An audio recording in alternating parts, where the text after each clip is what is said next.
भाई भाई एक बार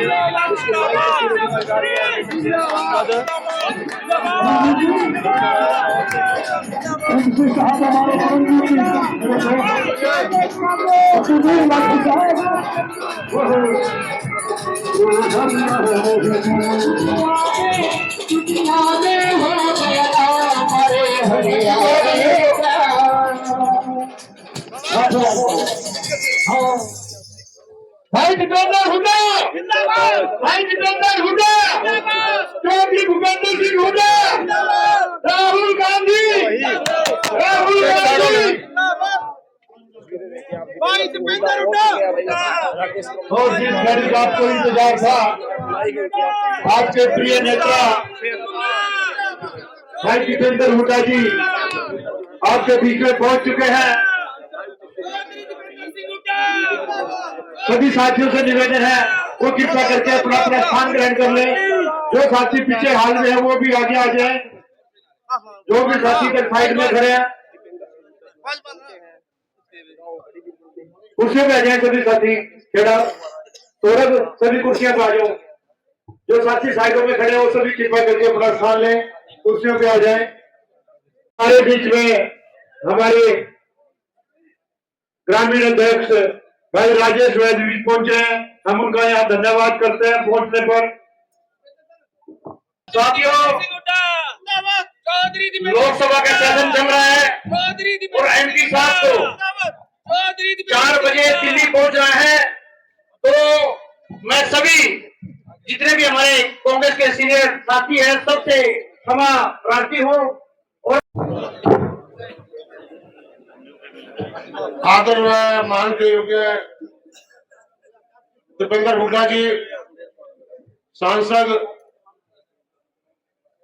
मंच पर व्यवस्था बना रखे।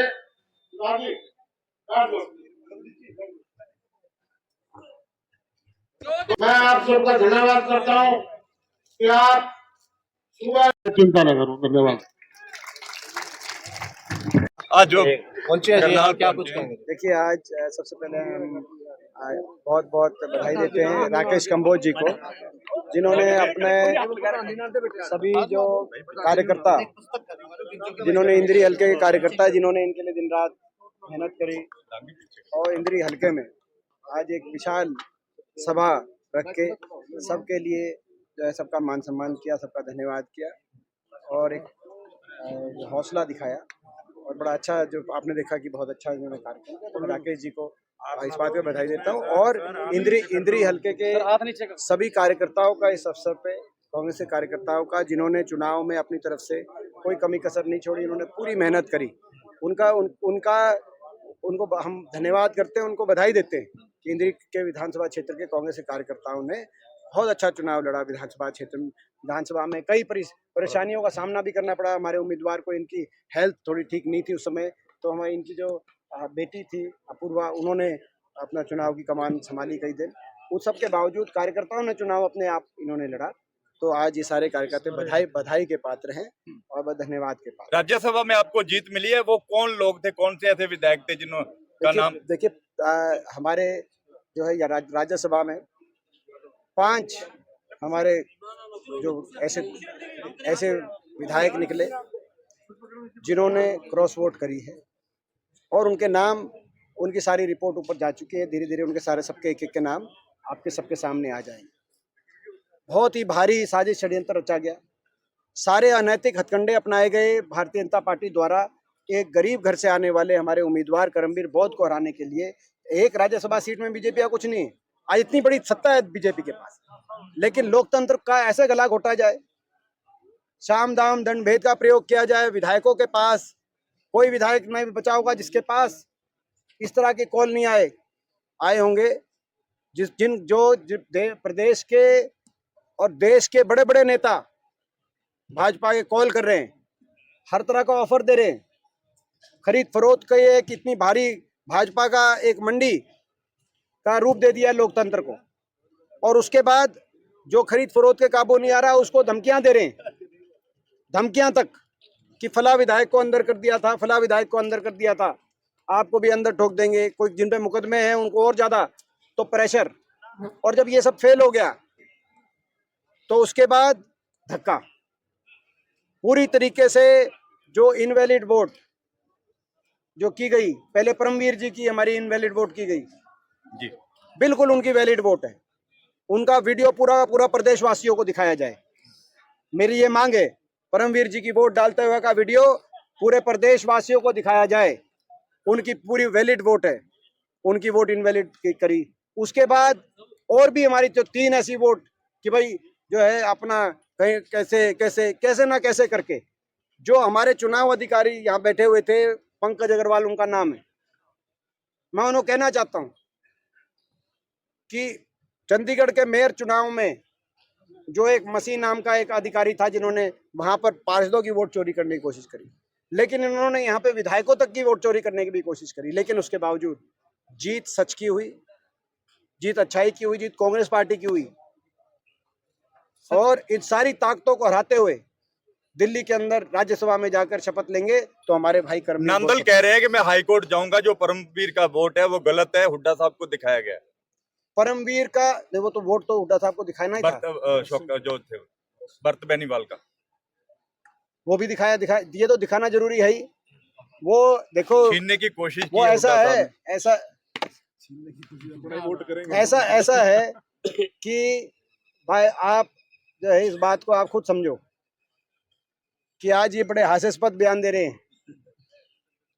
धक्काशाही, अगर मैं समझता हूं कि इस तरह की धक्काशाही देश के अंदर आज हरियाणा ने रोक के लोकतंत्र की लाज बचाई है। हरियाणा के वो विधायक जो विधायक अपनी कसौटी पे खड़े रहे, मैं उन विधायकों को बहुत बहुत बधाई देता हूं कि जो 32 विधायक जो इस खरीद फरोख्त और इस भाजपा के कोई लोकतंत्र के गले घोटने की साजिश का जिन्होंने सामना किया, वो 32 विधायक खड़े रहे। आज मेरा मानना है कि इन विधायकों की का भी सम्मान देशवासियों और प्रदेशवासियों की नजर में बढ़ना चाहिए। ठीक बात है, जिन विधायकों ने गद्दारी करी है उन विधायकों के खिलाफ पार्टी तो कार्रवाई करेगी, लेकिन जनता भी उनको कभी बख्शे ना। लेकिन मैं जनता से कहना चाहता हूँ, जो विधायक ईमानदारी से खड़े रहे हैं, उनके प्रति भी जनता में सम्मान का भाव बढ़ना चाहिए। देखिए कहीं ना कहीं धमकाया गया उनको भी। देखिए ये जो अपना जो आपने रामकिशन गुर्जर जी की बात करी, उन्होंने इस्तीफा दिया है क्योंकि एक जो क्रॉस वोट है वो शैली चौधरी जो है नारायणगढ़ से विधायक, एक क्रॉस वोट उनका है। तो उन्होंने जो पार्टी की कार्रवाई की प्रक्रिया से पहले उन्होंने इस्तीफा दिया, और ये इस्तीफा तो बाकी जो है सभी को देना चाहिए। अपनी विधानसभा की जो है उनकी सदस्यता से जो है, अगर आपने इतनी गद्दारी करी है तो ये दम भी दिखाओ, इस्तीफा दो। तो एमएलए को देना चाहिए सर, गुर्जर जी ने क्यों दिया? वो उनके हस्बैंड है, ठीक है, उनके हस्बैंड है, वो आप उनके हस्बैंड है, इसमें क्या है अपना, उनके हस्बैंड है। उनने मिलके बीजेपी कह रही है सर इनेलो बी टीम है और नंगल ने जो आपकी विधायक है उनका भाई आप इस तरह से मेरे से ये पूछ रहे हो कि भाई उनने क्यों दिया शैली जी, यार दोनों का फैसला होगा यार। एक मुख्यमंत्री कह रहे हैं बी टीम है, इनेलो बी टीम है कहीं ना कहीं कांग्रेस की जी। नायब सिंह सैनी कह रहे हैं मुख्यमंत्री। देखिए इनेलो की बताओ, सुनो, इनेलो को कहा था एक हफ्ते पहले हुड्डा साहब ने कि अगर आप बीजेपी के खिलाफ हो और कांग्रेस के खिलाफ हो, आप प्रेस कॉन्फ्रेंस करके कह दो कि आप वोट नहीं डालोगे। इनेलो ने कहा कि हम कल करेंगे। फिर इनकी मीटिंग बुलाई, उस मीटिंग में सबने, इनके बाकी लोगों ने कहा कि अगर बचना है तो ये कह दो कि भाई हम वोट नहीं डालेंगे, बीजेपी को मत देना। मगर फिर भी फैसला नहीं किया। फिर एक और बता 2 दिन बाद करेंगे, 3 दिन बाद करेंगे। फिर कहा कि जी हम वोटिंग वाले दिन करेंगे प्रेस कॉन्फ्रेंस। वोटिंग वाले दिन टाइम दे दिया, 12 बजे करेंगे। जब 12 बजे तो पता चला कांग्रेस के कितने अभी वोट, बोला कांग्रेस की सारी वोट नहीं अभी पड़ी। तो बोला 3 बजे, पहले 2 बजे, 12 बजे से पहले कहा 2 बजे, 2 बजे का कहा 3 बजे। जब ये क्लियर हो गया कि कांग्रेस के 30 से ज्यादा वोट कांग्रेस के कैंडिडेट के पक्ष में पड़ गई, और ये जो क्रॉस वोटिंग कराकर क्रॉस वोट कराना चाहते थे, 8 वो क्रॉस वोट उसमें असफल होगी। और भारतीय जनता पार्टी इतने असफल जो है हमारे संग, तब ये भी इनेलो मैदान से भाग गई जब ये पता चल गया कि हमारे उम्मीदवार तो जीतेंगे। जब ये क्लियर हो गया तो उसके बाद इनेलो मैदान से 3:30 बजे प्रेस कॉन्फ्रेंस करी, 4 बजे तक वोटिंग थी इनेलो की। और 1 हफ्ते पहले उनसे कहा था अगर तुम बीजेपी के खिलाफ तो कह दो वोट डालने नहीं जाएंगे। तो किसकी टीम लेकिन मानते हैं सर? लेकिन नहीं, हम तो किसकी माने, जनता को पता है, जनता को पता है जब कि वो किसकी टीम है।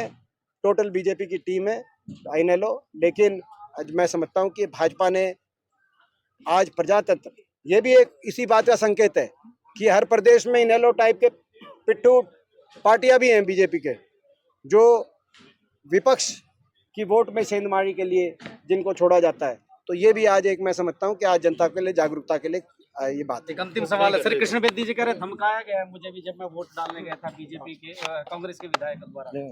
देखिए वहाँ पे जो मेरी जानकारी है वो जो है उसमें भाई जब वो वोट वहाँ पे हो रही थी तो हमारे कैंडिडेट करमवीर बौद्ध जी का और उनका कोई आर्गुमेंट हुआ था कृष्ण बेदी जी का, क्योंकि वो हमारी वोट धक्के से इनवैलिड कर रहे थे। इस बात को लेके कोई आर्गुमेंट हुआ था। धन्यवाद।